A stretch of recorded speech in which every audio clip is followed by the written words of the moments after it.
Hi! Welcome to this part of my review featuring the Dread Thingonomicon. If you haven't seen the other parts of my review, featuring this huge gallery of elements for your fantasy role-playing games, please check out the playlist in the description below. This time we are going to talk about the Cultists' lair section. Cultists often seek out terrible deities and alien entities in their quest for power and to further their nefarious ends. They often use profane and vile accoutrements in blasphemous rituals to venerate their terrible, fell masters. You have a vile things in a cultist's lair subsection. Perhaps you encounter 3 suits made from humanoid flesh and decorated with animal skulls, fur and feathers. Maybe you find a skeleton, half dissolved, lying within a summoning circle inscribed with pulsating runes. There is a 25% chance that touching a profane object has disastrous consequences. Maybe an angry evil outsider such as a demon or a devil appears. Or maybe, for 1 week, worms and insects crawl out from the earth and woodwork wherever the character goes. You have a things on a cultist's altar subsection. Maybe a scythe lies on the altar, dried blood covers its blade, and wisps of blonde hair are stuck in the blood. You also have a small items found on an altar table. Maybe there is an idol, or a prayer book. There is a subsection to determine magic effects on an altar.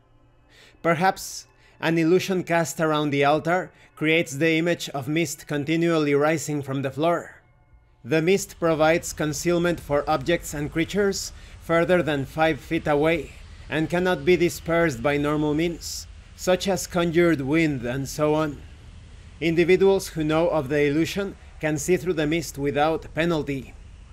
You have a things to find in a cultist's lair subsection.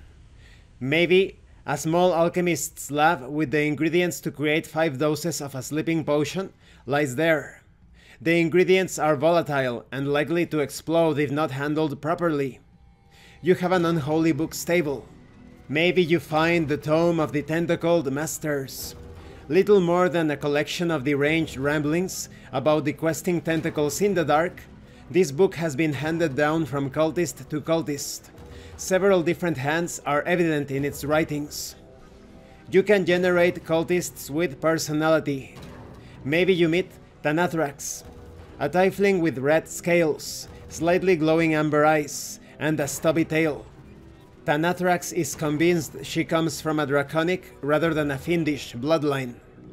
Maybe you meet Felice Granger. Felice has dark brown hair that turns bright red when she engages in her favorite activity, arson. There is also a things to loot from a cultist subsection. Perhaps you come upon a polished knucklebone wrapped in a scrap of thin and threadbare red cloth. Or maybe you find a slender chain around the cultist's neck, supporting a small wooden unholy symbol of the cult's lord. The cultist's name is etched on the back of the symbol. And this concludes this part of the review. In the next part, we are going to take a look at the Curio Shop and Pawnbrokers section. I think this cultist's lair section is great, not only for adventure sites, but also to create non-player characters and player characters with the cultist background. So if you want to create villains or religious people in general, you can use this cultist's lair section for that. Thank you for watching this part of the review, and thank you for your likes and your comments. If you have any questions or comments, please let me know. And thank you so much to those of you that are going the extra mile to support the channel. If anyone else wishes to further support the channel, the information on how to do that will be in the description below. Once again, thank you, and see you later.